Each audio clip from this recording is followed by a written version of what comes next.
All right, this is the crossover. Evan Giddings in for Matt Steinmetz with Daryl the Guru Johnson, got Mark Willard, and then the victor over guru this week in fantasy football, Larry Krueger. What's going on, boys? How Tell you him doing? what happened, Larry. Wait a second. Yeah. Well, Willard, You're going to have to turn the microphone on. That's a tough one. Yeah, we got you. How come that microphone keeps coming on when you touch the button? See the red light? Man, Yeah. You think you've been in this business for more than a minute. There we go. What's up, Larry? Did it. I did it. Boy. I did it, Mom. Guru, made contacted me and was like, "Hey, man, things aren't looking good on the fantasy front for you." I took a print screen with me ahead, and I sent it to Larry. Seriously, and I looked down. He's got Devontae and the kicker, I think, and I'm like, I think I had Jahmyr Gibbs and somebody else. That's all you needed. Jahmyr Gibbs went off, Dude, I hate fantasy sometimes. Hold on. You guys, because I didn't even look at it, because I don't look at other people's games. Well, I do. I was getting my butt kicked, so I didn't want to go to the app. So if Devontae catches that ball down the left sideline at the end, do you win? No. Is it that close? No, it wasn't that Okay, close. good. That wouldn't have helped. How many people lost their fantasy matchup when Jimmy Garoppolo airmailed Devontae by 15 yards when there was no one within 20 yards of Which him? time? Yeah, I got to believe a lot. there's a Which few of time? them. There was a few. But you know that one. Yeah. Or he threw his helmet at the end. Devontae may have given Guru a whopping 2 points. Yeah, or no, something. it's just bad. was Well, bad. somebody lost their job because of that. Devontae's happy. More than somebody. Yeah. A bunch of people. Yeah. The head coach, the general manager, the offensive coordinator, and the quarterback. Man. All in one swing. Out. After getting a 6-year extension right before the season, right? I think Josh McDaniels was reported to have gotten re-upped. It'd be like the 49ers moving off of someone. I don't know. Was it re-upped or was that the initial? I know you're right. He's got 4 more years on the deal, and they're Boy, you had to be bad. Well, either way, he had a lot of fully- money left, fully guaranteed. and they're already paying Gruden. Uh-huh. I mean, they just owe money left and right. Man. 4 that's years. just- 4 years is what there was left on that. Oh, okay, Man. gotcha. But That's a 4.5, colossal essentially. failure. Yeah. Oh, Yeah. God. I mean, it just makes you feel grateful watching this front office operate the way that it does. I think that's a fair point that I know a lot of people don't always want to hear. They don't want to hear milk and cookies, especially in the middle of a 3-game losing streak. But if you want to look around, I'll give you 2 examples in the NFL. One is the Las Vegas Raiders. Okay. And the other one is the Chicago Bears. If your team is not one of those teams, and I guess the third might even be the Washington Commanders, who the 49ers are now fleecing on an annual basis.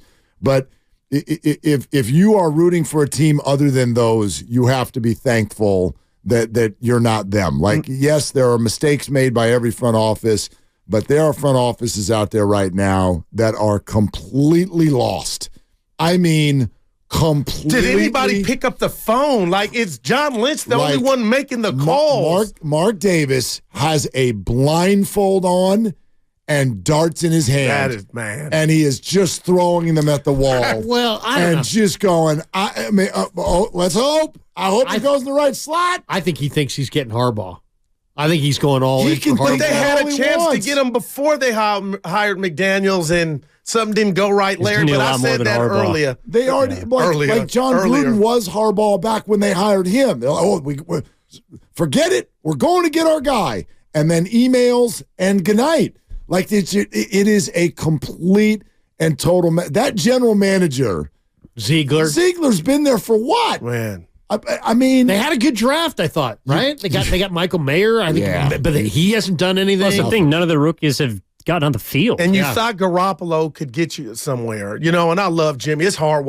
Oh, boy. I think you tweeted, give Kyle flowers now for us watching the bad Jimmy without. It's like, oh, my gosh. well, and it's, believe me. This dude got you to a Super Bowl and a couple That's what I'm NFC saying. championships. I watch him play with the Raiders, and I'm questioning everything I've ever said about Jimmy Garoppolo. even though I know that what I do think Jimmy is an example of is the 2 ends of the spectrum. Absolutely, Kyle Shanahan and the 49er team. That's about the best position a quarterback can be in, and this is the worst.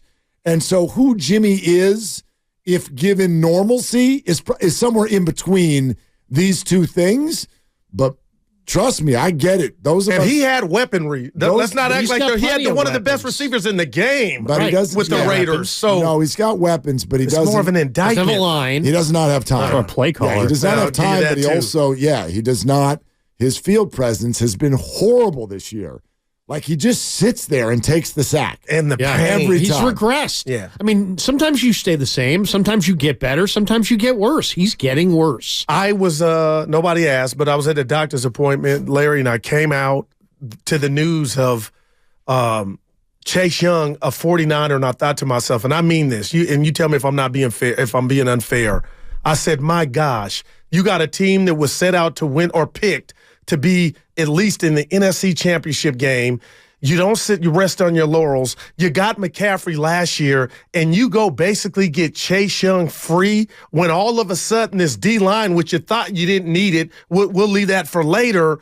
I mean, if I could buy John a beer, I'd buy him a beer. And when I see him standing on the sidelines at the end of games, guys, that's what I'm talking about. Like, I'm wondering, what are the other GMs doing? Did you not know you could get Chase Young for a compensatory pick? I don't know, but I don't know where the Niners season is going. But the fact that front office went and did what they did again, I'm flabbergasted that they did that. Now, the other question real quick here is, okay, Wilton, people are getting mad at me, my own friends. Oh, you're putting it at the brother's doorstep.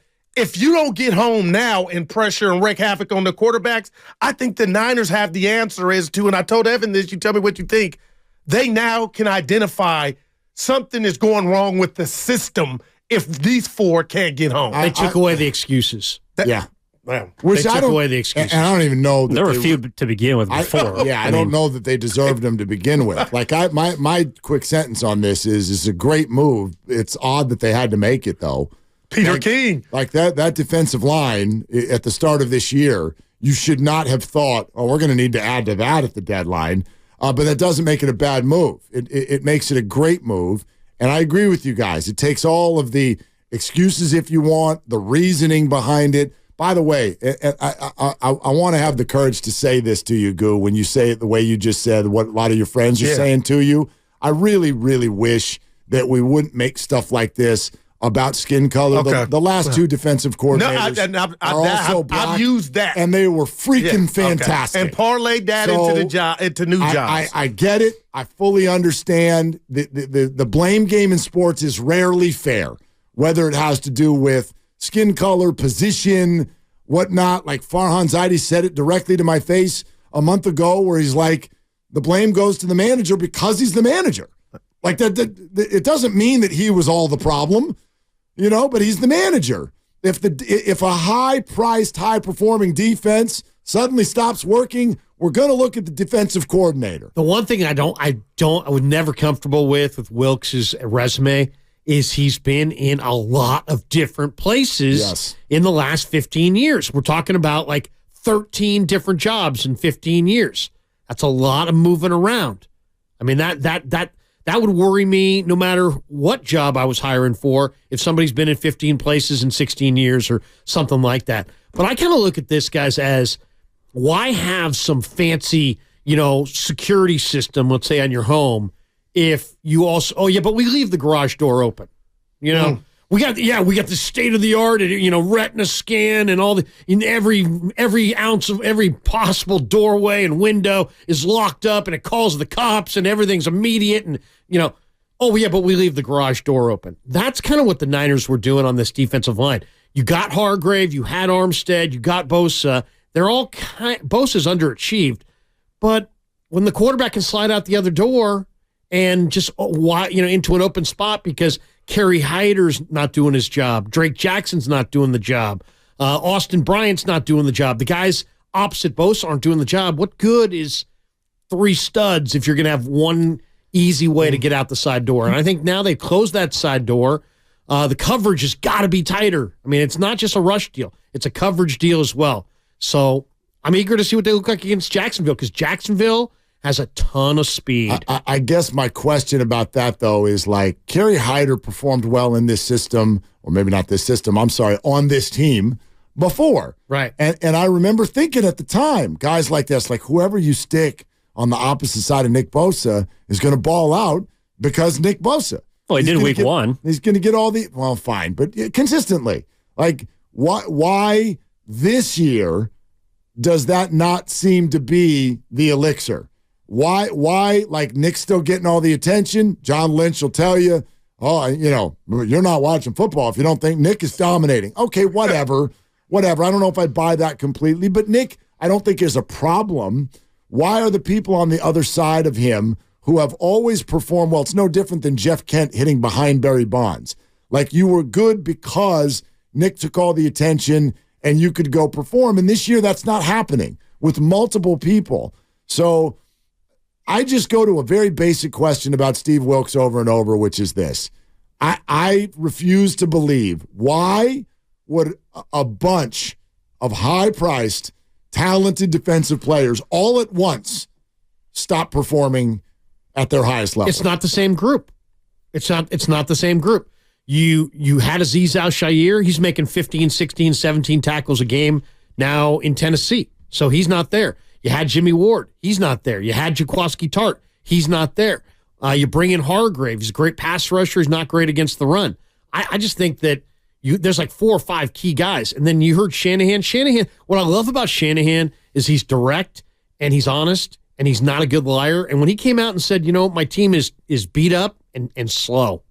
I mean, that's what I see. I see a team. Greenlaw is picking himself off the turf. He's got an ankle. He's got a quad. He's got a shoulder. He's got a finger. He's beat up and needs the rest.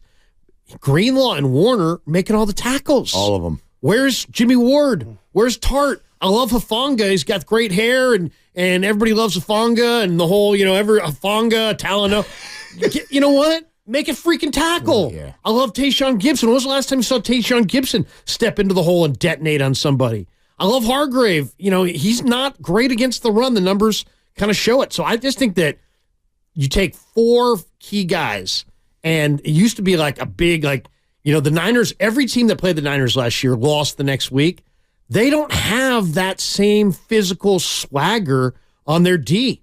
And to me, they just gotten carved up the last 2 weeks by veteran quarterbacks because they don't have speed, so the coverage can't be tight because they're worried about getting beat over the top. So the coverage is soft, and Cousins and Burrow just little underneath just all day. And they got to figure out a way to play complementary defense. They got to get more rush. They got to play tighter coverage. They got to dare quarterbacks to throw it over their head. And it's got to change immediately. Otherwise, this team's going to miss the playoffs. You're listening to 95.7 The Game, KGMZ FM and HD1 San Francisco. Always live in the free Odyssey app, Twitch, YouTube, powered by First NorCal Credit Union. My question off of that would be, if you're looking at Steve Wilks' resume and you're looking at what he hasn't been able to do over the last 3 games, well, what's going to change? And I think it was telling when Fred Warner did try to deflect the blame from his DC, but I think he's also kind of telling us that, this is going to have to be a player-centric solution. These guys are going to have to play better, yes, but also they're just going to have to figure it out. Chase Young is certainly an injection. He's going to help, although I do wonder why, if the defensive line is position group that's marketed as the deepest, you spend cap there, why that's the place you need to get the most help. It's an opportunistic move, I understand. But I do think that Fred Warner is basically telling us that he, along with Bosa, along with Hufanga, along with everyone else on that defense, has simply got to play better. Steve Wilks or play calling be damned. They got to stop the run. And that's the question. They got gashed in the preseason. And I asked Shanahan right at the end of camp, I said, how do you feel about your run D? He's like, well, if it's based on what I saw in the preseason, I don't feel too good. But, we were number 1 against the run last year. And I didn't want to say at that point, yeah, but these aren't those guys. This is a totally different group. So, how good are the Niners against the run? Did they really stop teams early in the year against the run? Well, Larry, or did their offense just put up a lot of points and then the team stopped running on them? Took the run away from them. Not to interrupt, but Larry, what would you have said, or any other Niner fan, and Willard, you help me, who would have said, oh, I could see the dam breaking? I'm just using that as an analogy, because after they just demolished the Cowboys, it looked like this is what they were supposed to be, and they were 5-0. So I'm just asking you, were you saying, yeah, they're 5-0, but something don't sit right? I never saw a sign of weakness, and that's why what happened in Cleveland with the screen game that the Browns ran, Minnesota running up the gut, and then last week, I'm like, oh my goodness, I didn't see that. So I'm asking you, did you see what we're watching now manifest? Like, even in the good, where you're like, I'm a little nervous. They looked like they had a lot of momentum coming out of Dallas. A lot. Sure. Were there signs, though? Like, did you detect anything that would let you know that these last 3 weeks could happen? Well, I mean, they have not defended. I mean, in this Bengal game, the Bengals didn't even need to throw the screen passes because they were running Mixon and throwing short. But the combination of throwing short against soft coverage, not being disciplined against the screen game, which I think the Bengals had a whole layer of the screen game that they could have thrown out. They just didn't need it. Otherwise, that was coming too. So I think the Niners struggle against the screens. I think they're not that strong against the run if you commit to the run.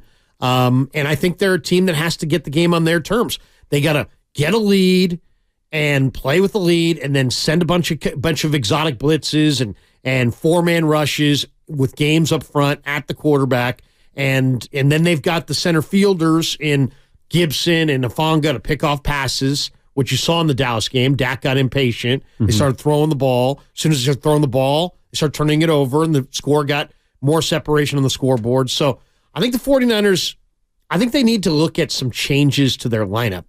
So that's the defensive coordinator. Like, how much blame are you guys putting on Bosa not being Bosa on Bosa or Wilkes? I'm asking, like, to break that down for me, because Evan and I were talking about it. He's like, players make plays. My point was that we never looked at Nick Bosa and said, oh, D'Amico Ryans is the reason why Nick Bosa is the defensive player of the year, or Robert Saleh as the reason why Nick Bosa is as good as he is. Now, there's certainly factors in that, but it's because Nick Bosa is a damn good football player that we call him a damn good football player, right? Right. But I also think, and this is true for every player and every portion of the game, we got to be careful about pointing to one stat and then going, okay, that means somebody's not playing well.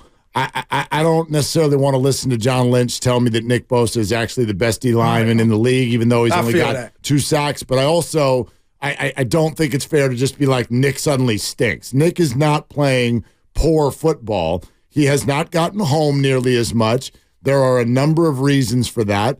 And so the very unsatisfying answer to your question, as always, is both. It's absolutely everything. This is not all on the players. It's not all on Steve Wilkes. Larry's got a point. There's some personnel changes.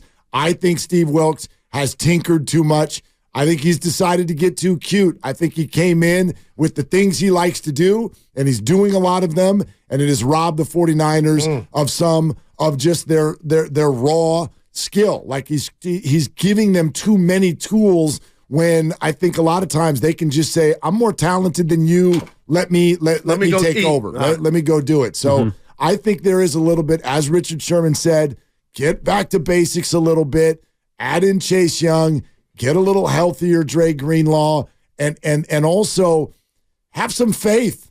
I think Steve Wilkes, and this is true, like anytime you join a new group, you want to put your imprint on things and show like, okay, this is why you hired me. Well, maybe Steve actually just come in, grab a seat. I'm not saying go along for the ride, but don't feel the need to put your fingerprints on everything so much because you have the most talented defensive line in the league. Just have some trust that what they've been doing before will work again. That's what I would say. I think you got to see Isaiah Oliver either come off the field or tighten up that coverage. Man. He's given up 100% completion rate since week 6. 100%. That means every pass thrown to a receiver that he's guarding has been completed in the last couple games, so last 3 games. So, personally, I think the best 3 corners they have are Womack, Ward, and Lenore.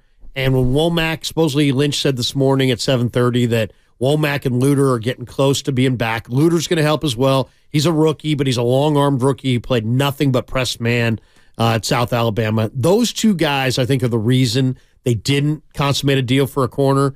And I think Womack's got to play. And if whoever's playing, they have to have a coordinated defensive effort. The numbers showed it going into that Bengal game. Joe Burrow gets rid of the ball in 2.4 seconds. You weren't going to pile up a bunch of sacks against Joe Burrow. So what did that tell you? That meant the coverage had to be hugged up. They were like last in the league in explosive plays, and the Niners just let them sit there and kind of carve them up. They didn't stop the run. They let Joe throw short all day. He got into a nice rhythm. Then he started 19 straight, taking some shots down the field, and then you look up and you got the best receiver and one of the best quarterbacks in full rhythm.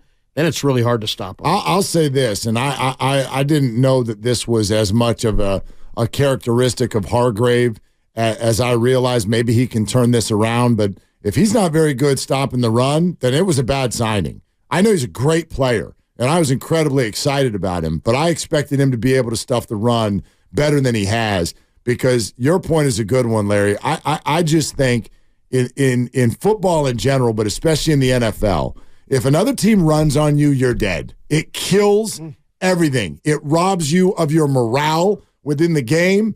It sends the game flow in the wrong direction. If you get behind by 7, the other team can just move chains, run clock, and you can't, like the 49ers, that's the biggest deal right now. They are not built to come from behind. I don't like that. But Kyle Shanahan's record is Kyle Shanahan's record. That is a fact. And if here's what happens when you fall behind. All of the genius little movement in your offense gets robbed because the team is like, no, we know what you're doing. You're going to throw downfield a little bit more. And then on the other side of the ball, if you can't stop the run, then the second you're down by 7 or 10, you're up a creek. But the Niners have always been able to stop the run. But they can't this year. So they that's job one right now. I don't know how they do it. I don't know if Chase Young fixes the whole thing. He's a stud again. He can set the edge. He's going to help. He's going to help. They missed Samson Ebukam, another guy who really set the edge in the run game. Not a star, but he did his job. Not a star, but you know what? You paid for the star. You got rid of your quality depth, and Ebukam did a lot last year, and they're missing him. And maybe Young can replicate some of the stuff that he did. There's a Super Bowl team cannot stop the run. Right. Those are yeah. I mean, look, and even but even some good defenses, like we saw the Eagles last year, get diced up by the Kansas City Chiefs that sometimes looked weak against the run. Like I do, at some point, I feel like this defense is going to run into some team that is going to have answers for them. And that's where I do look at the offense, and I understand that it's tough to put on the shoulders of a 23-year-old, and it's tough to put on the shoulders of a guy that's missing his full cast of characters. But at some point, you're going to need the offense to win you some football games. No doubt. And it can't always be on what Steve Wilks is or isn't doing, what Nick Bosa is or isn't doing. The defense in this modern-day game is going to get gashed, and you have to have, I think, a response. And right now, that's kind of my biggest question is, in a game in which the defense doesn't have a good day, are you going to be able to outshoot the opponent if you fall from behind? And get this, and I wonder about that. It's a fair point. Question. We had Ross Tucker on. I'm gonna tell Grandy to play some sound before I throw to it. Larry, last time I saw you on the flip side, and I'm being real because I always am with you, I thought the movie for Brock Purdy it's almost ready. All we got to do is get to the end of the season. These last 3 games, I'm telling you, like I told the fans, I'm not out on Brock, but I'm like, some of the throws were over the middle, they're kind of late, and I hadn't seen this. It's kind of awkward. Listen to me ask Ross, help me out, play the sound on his answer about some characteristics about Brock Purdy I didn't know about, and I want to hear you and Willard respond. You know, these websites, these companies that track like turnover-worthy plays, there were a bunch even earlier in the year from Brock Purdy that were turnover-worthy throws or turnover-worthy plays. Wow. It was like he was lucky, and lucky's not the right word. He was fortunate to get away with them. Well, he's not getting away with them anymore. I think that's a big difference these last couple of games. And ironically, this was kind of the knock on Purdy coming out. This was the concern, is that he, at times, had some crazy turnovers at Iowa State. It was not good. And so it'd be one thing if this was a fluke, but it's not necessarily a fluke because of what he did at Iowa State. Like, this is something that he's done. See, I didn't know that about him, and I'm curious to see. And I told Evan that hit me like a bag of bricks. Don't mean he's right, but wow, this, you know what I mean? Like, what do you guys make of that? And it's just his history with the turnovers. Well, I mean, I'm not going to make excuses for the guy. The guy accounted for 422 yards this week, and what I saw was jailbreak on the quarterback. They can't run the ball. Jake Brendel got, waltzed into his lap basically by DJ Reader. They're not getting any run game. They couldn't run to the edges because the Bengals had 3 guys in their secondary that ran sub 4.3. So they tried to run wide, couldn't run wide. They couldn't run between the tackles. So they really got into a situation where it was just like, Brock, make it all happen. And he ran for some first downs. I mean, he was their leading rusher. He made a number of plays. Turnovers, it was never going to be just a mercurial ride to the top.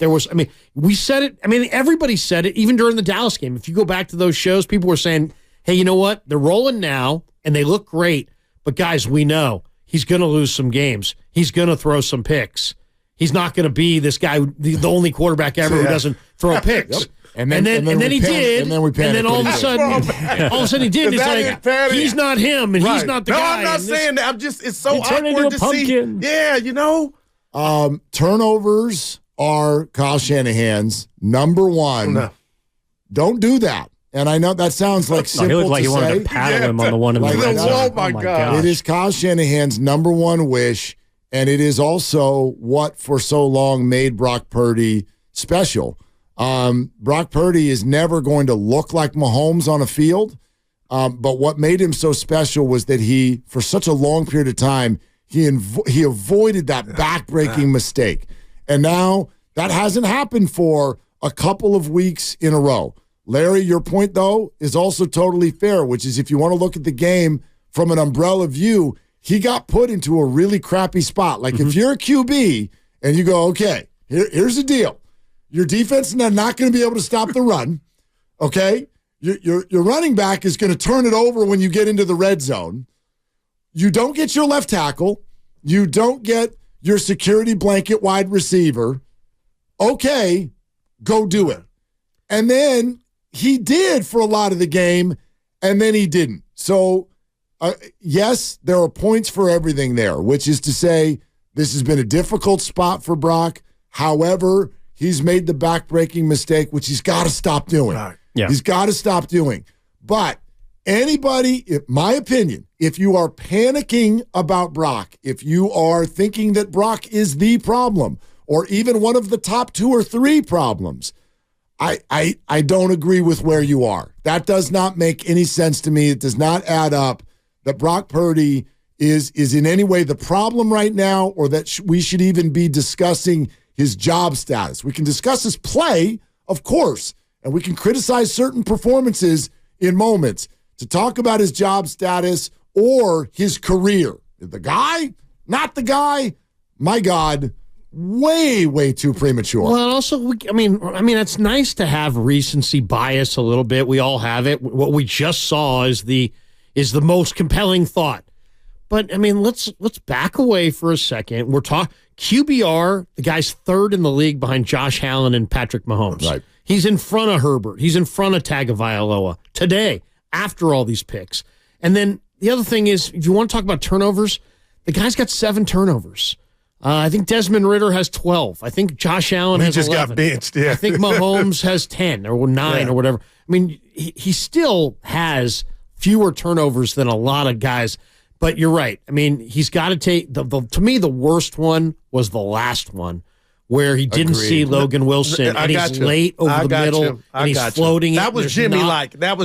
Right. Yep. Late over the middle, not a lot on it, not real precise, not a count of the defenders. And but like Willard said, the game was almost over. It was over at that junction. Well, I look forward to what you guys got coming up until 6 o'clock. Of course, Warriors and Kings tonight. And we appreciate it, boys. Good to see y'all. Nice job. We'll see you tomorrow. I appreciate it. Evan. That's Willard. That is Krueger in for Dibs. Willard and Dibs coming up next on 95.7 The Game.